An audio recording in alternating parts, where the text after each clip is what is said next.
Classroom Brew. This is the 195th episode. Huge shout out to our Patreon supporters right now. You'll hear their names at the end of the episode for our Patreon dedication song. It's a weird episode because I just recorded the one from last week, the day before it actually came out. But now here we are, back to back. Well, not Wednesday to Friday. It's Friday right now at about 11 o'clock, and my phone is blowing up for some reason because I don't feel like going out right now. But it is what it is. Get at me. So, a sense of normalcy, by the way. Went to the movies with Katie. We went to see Mortal Kombat, which I had no interest in seeing whatsoever. However, it was a chance to go to the movies.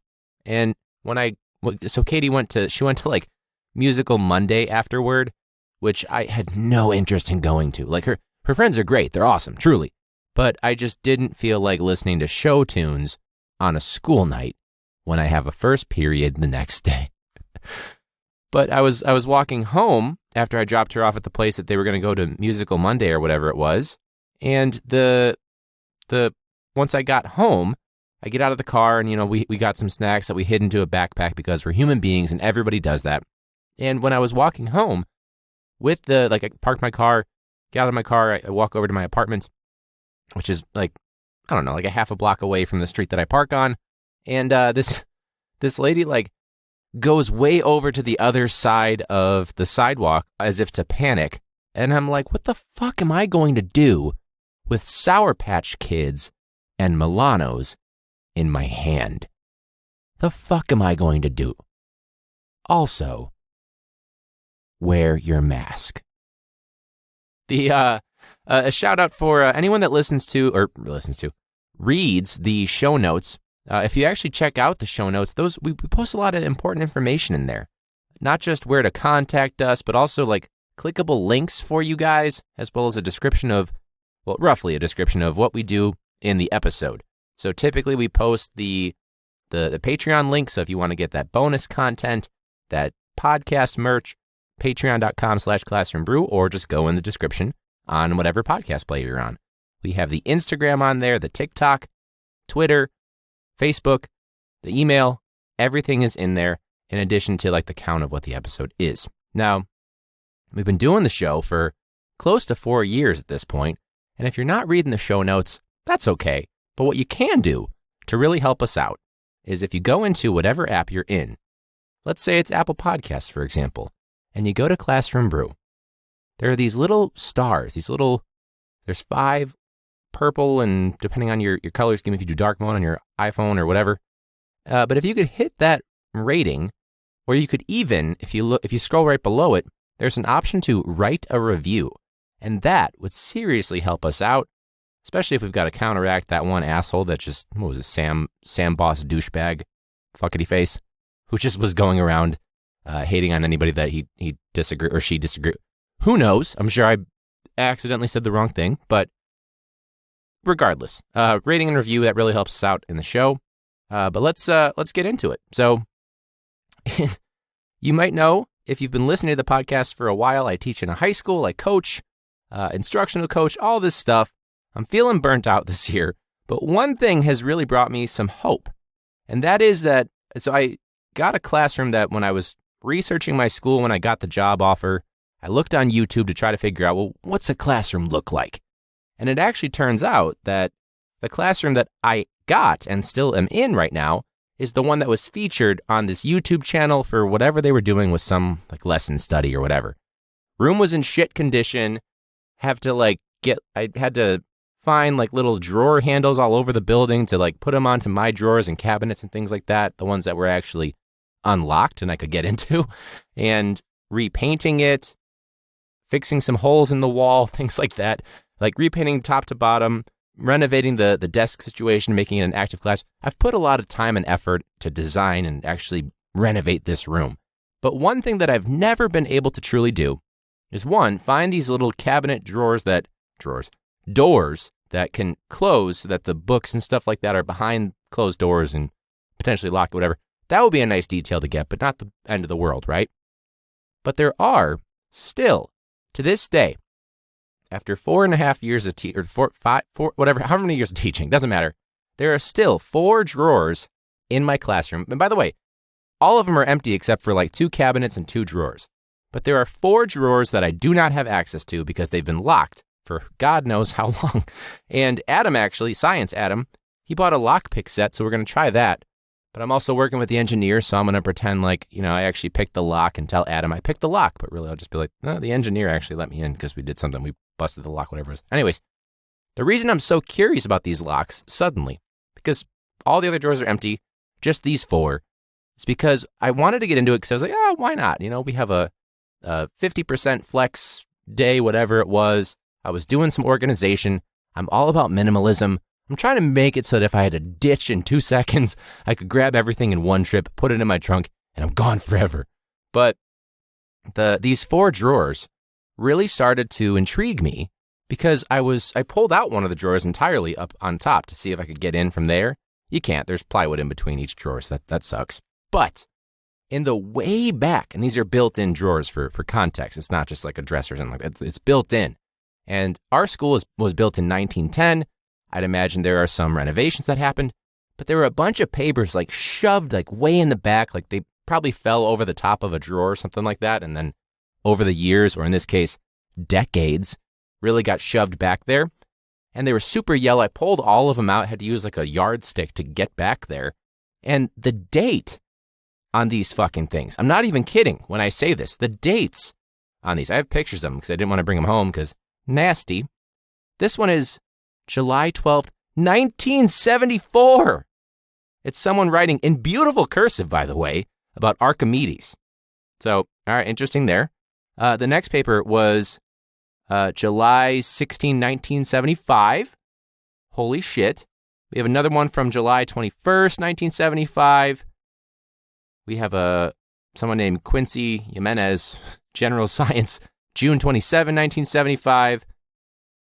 Had a pretty rough time on that science vocab quiz, but rebounded 2 days later in the same year in the 70s with a 98% on finding the length, width, height, area, and volume of a cube. Nice job. 1975, way long ago. It was kind of cool to find all this, like literally about a dozen papers from about the 1974 to 1976 range. It's cool to see that at one point there were kids in the building, even if it was decades ago, that actually did their work in our school. So needless to say, I want to find out, maybe I'm going to find something cool, like an old Nintendo 64 or some shit. Who fucking knows how long they've been closed? Maybe someone planted this stuff or pretended like it was 1975, but it was actually 2003, and I'm just going to find like some No Child Left Behind bullshit. Who knows? But that's the goal, eventually to get in there, to lie to Adam about picking the lock. Maybe I should. He bought a lock pick learning set because apparently he wants to be an amateur sleuth. And now naturally, so do I. So we're going to take up lock picking and see how the fuck it goes. Now, the last little bit there. We'll just see how, you know what, never mind. We're going to save that. The dates were cool. We're going to see how the lockpicking goes. We'll get there. This seemed like a great opportunity, though, to jump in to our teacher frustrations, because that's kind of where my mind is going right now that we got the fun stuff taken care of. So this teacher frustrations. Now, I mentioned the fact that our kids aren't doing any of their work. And this isn't me trying to be insensitive to the things they're going through, whatever it may be. I'm seeing a lot of articles about people that haven't had kids log in at all because they don't have access to technology. Our kids do. Every single kid, there's a list. We kept track of it. They either have a hotspot or Wi-Fi, or they were given a hotspot and given Wi-Fi, given 2 Chromebooks, 2, count them, 2, not to mention Chance the Rapper gave them an iPad like 2 years ago, whatever it may be for some of them, and then the year after and the year after. But we are still being blamed for the high quantity of kids that are failing. Now, just to keep track of this, right now, we have 4 grade categories. We have formative, summative, engagement/participation, and classwork. We are required to give them at least 45% in classwork and the engagement/participation. 45% in 2 categories. I do that in 3 categories. And then for the summative, I do 15% just to really help them out because some of the kids aren't doing shit.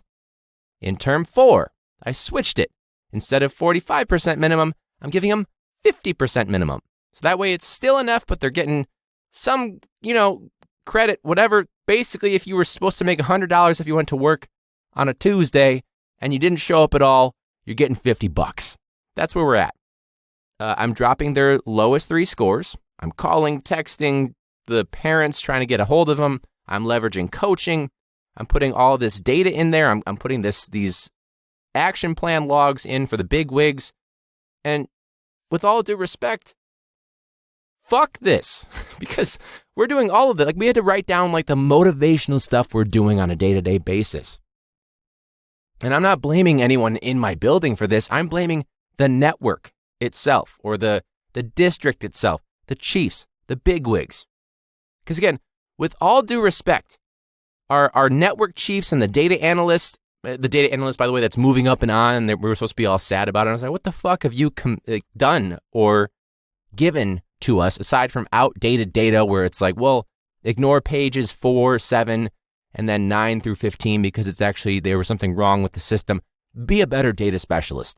But of course, rising through the system because that's what happens in CPS. But the issue that I'm having is that if the network chiefs, for example, or the data specialist, if they received half of their salary for doing 0 work, kind of like our kids are doing right now, they would still be richer than any teacher in the room. And I can tell you with absolute certainty that they are not working as hard as any teacher in the building I work in. All this data, all this bullshit, all this, hey, cover your ass, or let's just check on this and let's waste your time.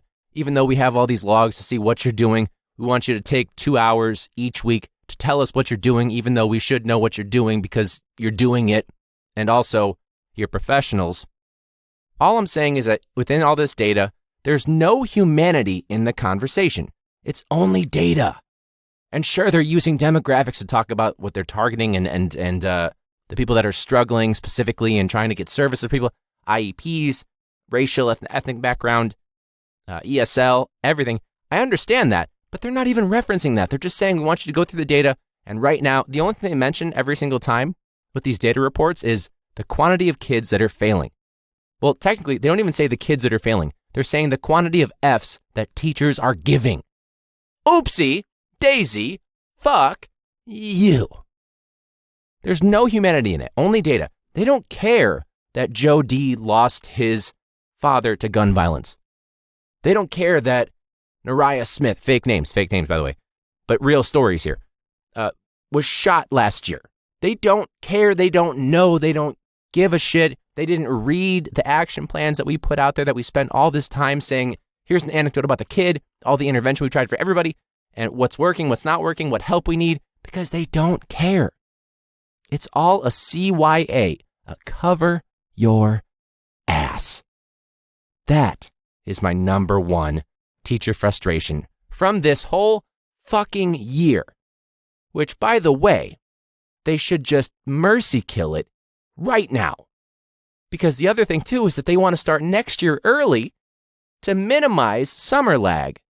Because apparently they think more shit, as long as you get more of it, is going to be just as nutritious as good shit.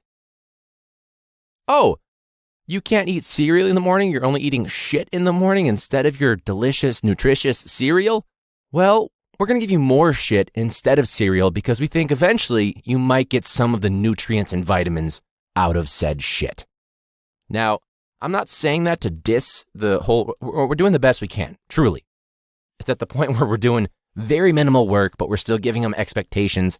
I'm not dissing the efforts of the teachers because I am one of them, but it's just not, no one is being truly effective this year. Myself included. I've been very candid about that with my kids. I do not feel effective. Normally, I would be rated a highly effective teacher through the lovely data that they love to use. But this year, absolutely not. So why? I understand that there's salary-related stuff. Great. Have us continue to work. We'll do whatever the fuck. But give the kids a bit of a break instead of just taking away another week of their summer, the time they need to actually refresh, to recover, to attend fucking funerals. Again, have some humanity in what's going on. Not just the fake humanity where you pretend like you care and the teachers are the bad guys, but really, we're the ones on the ground. We know their names. We know their struggles. We know what accommodations they need. We know what they're going through. That's all I'm saying. Anyway, on a more lighthearted note, sorry, that's, again, teacher frustrations. It was bound for me to get a little more heated, right? This is the uncut episode, so enjoy it. Teacher frustrations. Now, here's a fun one. We also have people that wrote into Instagram, listeners and followers on social media that wrote in. We'll read those too. But right now, we are doing hybrid, 4 days in person, and the 1 day where everyone is remote, and it's 50% synchronous and then asynchronous for the other time. Anyways, and the geniuses, the powers that be, decided, what would be good right now that we're about 2 weeks into doing this hybrid thing, and we have like legitimately 12 kids in the building, or sometimes 20 kids in the building out of however many hundreds. Let's do a fire drill. Okay, so I'm not kidding. I understand there's safety stuff and shit, but whatever. Okay, let's just break this down. All right? Now, if a kid, I don't know about you, but like if a kid's online and suddenly their teacher that's in the building with the other 2 kids that are in the classroom with them, and the teacher's like, let me be right back. I had to put a sign on my chair on the webcam to literally say, BRB fire drill. I'd log the fuck off. You know what I mean? Also, as the teacher, what are we supposed to, should we bring our laptops out in the rain? Because you decided to do this when it was raining out? What happens to the remote learners? And also, are we going to be expected to fight the fires because we're expected to clean the fucking rooms? We got to be the parents. We got to teach the stuff. We got to, let the network know what we're doing. We got to clean the rooms and shit. We got to make sure all of our stuff is accommodated and we're not being assholes and not giving them too much work, but then also meeting the standards and getting them ready for standardized testing. And we got to fight the fires, but also make sure the kids at home have something to do. They're getting their one-on-one attention, their instructional minutes each week. So I don't know. That's like, hey, man, a fire drill during hybrid learning right now doesn't seem necessary. It seems kind of stupid. Let's not do it. And they're like, well, we're doing one. And you're like, okay, so we have no choice in this matter. Oh, don't want to do a fire drill? Well, you're doing one. Get your coat. That's where we're at right now. It went terribly bad. I guarantee you we failed it. I was like none of my kids showed up in person. It's a small class. None of them showed up in person. Big surprise, whatever. But I was the last one out of the building, so I was like, let me just mosey down here. They're counting. Then, what doesn't matter. And some of the security turned around to me and they go, all right, anyone else in the building when you walked out? And I was thinking like just a casual, like, did you see anybody? And I was like, no, I didn't see anybody. Like, I also wasn't really paying attention. I'm like, okay, cool, we're clear. And they ended the fire drill. So I wasn't even out there for that long, so that's nice, in the rain. But I am not at all the person you should be asking about if the building is clear. Like, did you check with anybody else on the radio? I didn't know. There could have been like a dozen kids still walking out like, well, what the fuck happened? I was just asleep during my online class because my teacher's not here because they're also remote. Why is everyone gone? Then the kid that's like, oh, I just got out here. Did I get cut? You guys didn't care if I made it out of the building? And I'm like, I'm sorry, I didn't know. I thought they were just casually asking. I didn't know I was the person that was designed to be the final check on whether or not we're clear. So I got to do security, my own class. I came back and they were like, y'all really had a fire drill, my students? I was like, yeah. And I was the last line of defense. Get me a fire extinguisher. Who knows?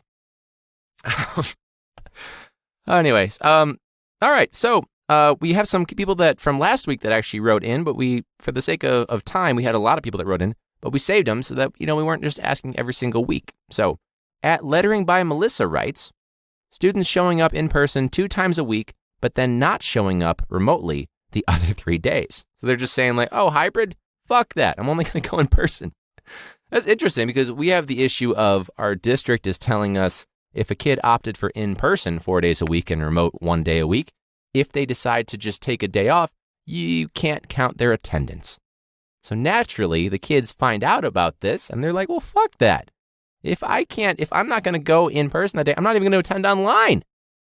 And you know what? I don't blame them because they can do shit fucking 4 or 5 months after the fact anyways. Who cares? But also, why are we being picky? It doesn't make sense. And there's been some confusion about it, of course. But like, what if, God forbid, love my kids, don't get me wrong, but some of them get into trouble sometimes. So what happens when they're like legally, hey, can you account for this kid attending your class or whatever? And granted, they can attend virtually and not actually be there because we can't require microphones or cameras, whatever. But what if we have to account for their attendance to make sure they weren't part of some fight that happened at the park or some, whatever it might, some legal, what happens? This has to be a problem. Maybe am I going to get fired because I'm pointing out this issue? Because here's the thing. There's a lot of shit that happens in my district that probably is not supposed to be happening. It's probably not legal, but it happens at the highest levels. So who fucking knows? Anyway. At Uncle.Freddy writes, kids are in summer mode and on Copilot. Autopilot or Copilot? Because my kids are for sure on autopilot. I'm for sure our kids were on, not just they were on like spring break, hiatus, summer break. We're talking in like September when the year started. It's for sure at the point where it's a struggle just to get them to answer one question. What's your favorite color? So I'm with you there. At Miss Megan Lee _, I want to take a personal day, but I don't want to make the sub plans. Because I'm with you. Because as you know, even with remote learning, if you ask a sub that's not a regular, we have regular subs in our building too, and they're awesome. Don't get me wrong. I'm not talking about them. They're amazing. But the subs that just come in every so often, or you just get a random one or whatever, they don't know how to use Google. They don't know how to, or Google Meet and all that stuff. They don't understand why we're online.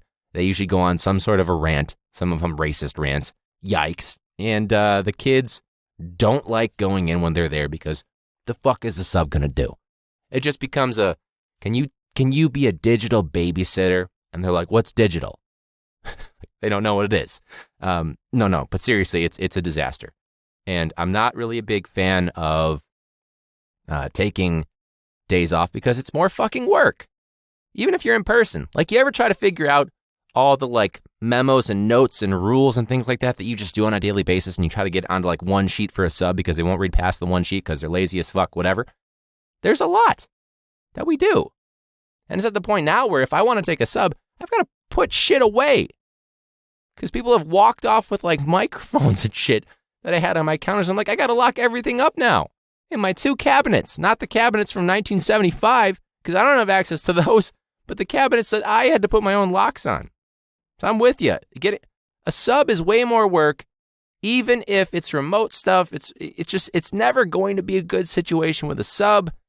I know in some districts, like my former coworker, buddy Michael, he said the subs are actually legit and they're going to do lessons and shit like that and they're invested.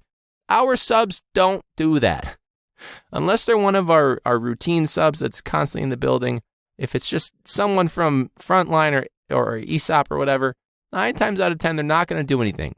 And they're probably, if you listen to the last episode, they're probably going to ask you who the fuck you are in your own Google Meet, in your own classroom, and then not wear a mask as they should because everybody's stupid because even though the CDC said you don't have to wear it if you're vaccinated, again, vaccinated and outside, some staff members are like, oh, that means I can take it off inside, right? Wrong. Reading comprehension, not their strong suit. So those are our many teacher frustrations. There's more, but I don't want to just bore you with my frustrations. Hopefully you have some of them too, and you can empathize or sympathize, whatever it is. And if you have some of those of your own that you're like, yeah, I got to tell Ryan right now, you can click on the show notes or you can email me, classroombrew@gmail.com or @classroombrew to send me your teacher frustrations.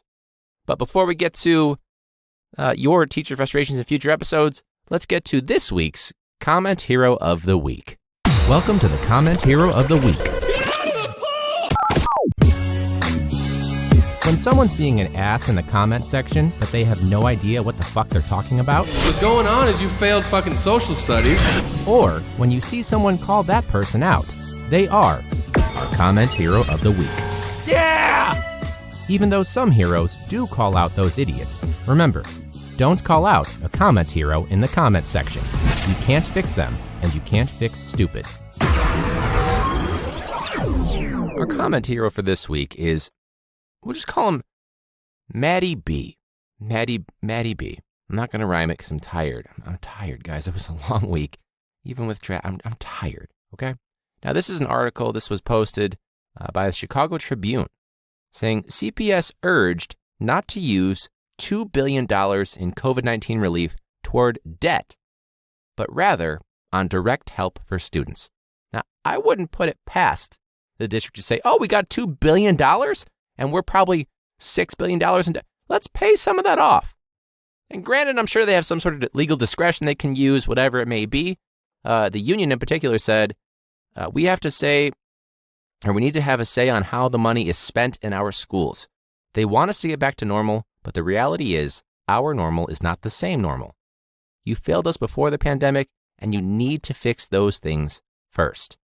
Now, Maddie B is our comment hero because he decided to make it political, even though technically the district is making poor choices about where the money should go. Oh, this is money that should be directly helping the kids, but you used it to pay off the card sharks? That's probably a problem, Janice. She's not listening. Who cares? Maddie B decided to say, give it directly back to the parents so they can transfer their kids out of CPS and out from under the suffocating control of the CTU. So he starts to insult CPS, and I'm like, yeah, I get it. Cool. But then he finds a way to say, oh, it's CTU. I have nothing to say to you because clearly you don't understand what the union is trying to do in Chicago. Everyone says like, oh, you're trying to make sure that you guys get your annual raise because it's so incremental and that's all you can get for a raise possibly ever in teaching. Fuck you, you selfish fucks who are underpaid for your master's degrees and PhD. They don't understand that we were literally picketing in October, November, and almost again when the pandemic hit to fucking get nurses in every school, a librarian or a reading specialist or social services and different programs for that. It was barely about the salary, my guy. What's your fucking name again? Nikki B? Maddie B? It's like, but again, the narrative right now, it's like I forget who posted it, but it was like OG running on the highway, that meme with all the cops behind him, but they labeled it as like teachers, and behind it was like angry parents and public hate for teachers and conferences and meetings and emails and lesson planning and all this shit just being chased. Maddie B fits this description of being the fucking public hate. If you want to check out the episode that we did as a video with the green screen and all that stuff, go to bit.ly/teacher hate. And I went into detail for about 30 minutes and in video for 28, however many minutes it was, with green screen stuff to keep it engaging. And it's really packs a punch. So if you want to check that out, because it seems like definitely before, during, and right, well, it's still during, there was always all this teacher hate, and then we were heroes for a while, and now they're like, oh, fuck y'all teachers again.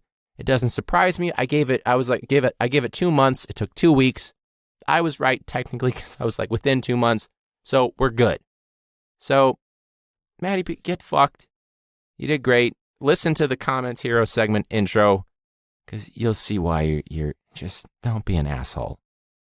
But please do. I don't want to have you as a parent. If your kid's going to go to my school and you're going to be like that, get the fuck out, go to the suburbs, whatever it may be. Is it callous for a teacher to say that? I don't think so. I have restrained myself from the anti-mask parents and not said anything when they're trying to tell me that it's our fault and all this shit. I've restrained myself from my actual students' parents. I can go ape shit on this Maddie B fucker. You know what I mean? Seems like a great opportunity to get to our teacher confessions. Since we're talking about, this stuff where I'm not filtering myself at all. Now, I only have one for this week. So, teacher confession number 1.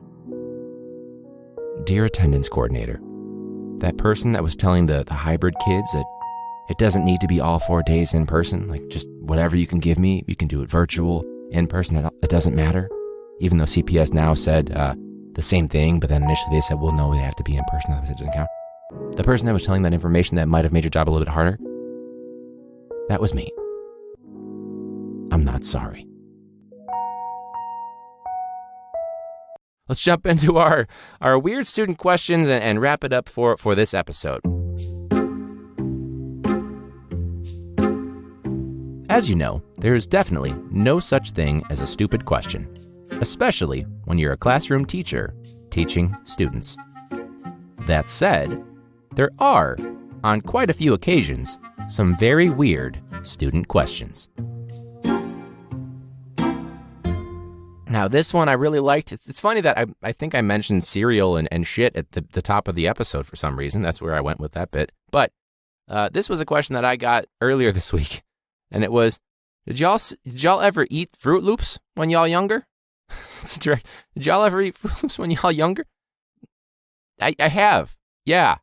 We were talking about the reparations, the Burge torture scandal, police brutality, and he wants to ask about Fruit Loops. I'm going to see me a Fruit Loops bird. That's where we're at right now.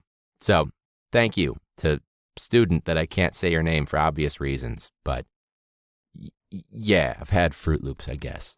Nobody else answered it, of course, because it's just like an echo chamber. Like student-led discussions in my 8th period, they're finding out exactly how brutal it is to try to lead a discussion or lead anything or teach anything or do anything online or do anything in person with the kids because they're all tapped out. And it's not your fault, but it is your fault because the union hates you and the district, you're not the union. And it's all your fault. But at Reanime writes, did you just mean giraffe? Or are you talking about a fart giraffe? And in parentheses, this student apparently had captions on because her sound wasn't working. And that's the best the captions could come up with. Which, I get that. I turn the captions on myself, mostly to make sure I'm not talking for too long at a time before I do a check-in. And I'll check every so often. And I swear, COVID's on the mind of Google Meet's caption reader, because I'll just say any word with the k sound and it says COVID, like instantly. It never fails. So a big shout out. Thank you guys for listening to this episode. I think this was a fun one. It really was. It's a Friday. It's 11:16 at night, and I'm probably going to pass the fuck out and maybe get this edited or send it to somebody else, pass it off, whatever it may be. When we get to the 200th episode, we have something really exciting that I've been wanting to do for a long time, but I've had commitment issues and honestly, the financial stuff related to it. But since we have the support from our Patreons, we can make that happen. Now, if you have no idea what I'm talking about, that means you are not a Patreon member because I let them know what it was, because they get behind the scenes content, bonus episodes, all that good stuff. The video episodes, of course, and some voting power and all that stuff, and their podcast merch. So if you like to be a part of that, be in the know, get that awesome merch, show it off on Instagram, get tagged on Instagram, whatever it may be, go to patreon.com/classroombrew, including if you want to be in the dedication song, because we'll have to do a new one to include more people if we get them. So help out a teacher, content creator, I hate that phrase, and support that. Again, we have a $2, $4, and $7 tier with different levels of benefits. Rate and review whatever app you're listening in at Classroom Brew on social media and classroombrew@gmail.com. Be nice to a teacher or be nice to yourself, or spread the word. Tell a teacher friend about Classroom Brew, because this is a podcast where teachers are Teachers are meant to drink and shoot the shit and just try to make light of it and have some serious moments sometimes, but mostly try to poke fun at it. Have some drinks while we're doing it, because if we don't, we're going to burn out even faster than we already have. I'm like a marshmallow at this point. So for all my fellow marshmallows out there that are burnt out from the COVID year, thank you so much for listening. Cheers, and class dismissed.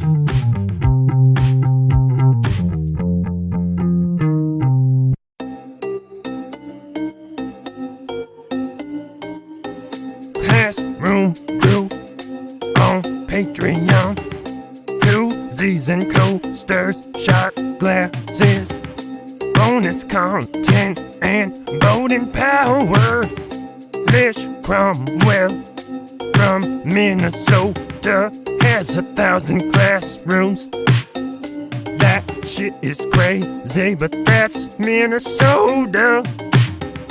Leo Sanchez got a lot of land. He's been on the pod. It was really grand. He's teaching in person during COVID. Sabrina Bachman from Ohio teaches French class, but I don't remember French. Sorry for my teacher who taught me French. You were really cool, but that was years ago. This dude be cancer, getting real strong. He posts it on the gram, he's a real badass. James Biner, that's fucking right, James Biner. Cindy Montoya from California, Lazy Teacher Podcast, that's a bad look. Definitely not lazy, big time podcast fan. Melinda Bradley, she's from Florida, wore PPE for her staff photo. That's Melinda Bradley.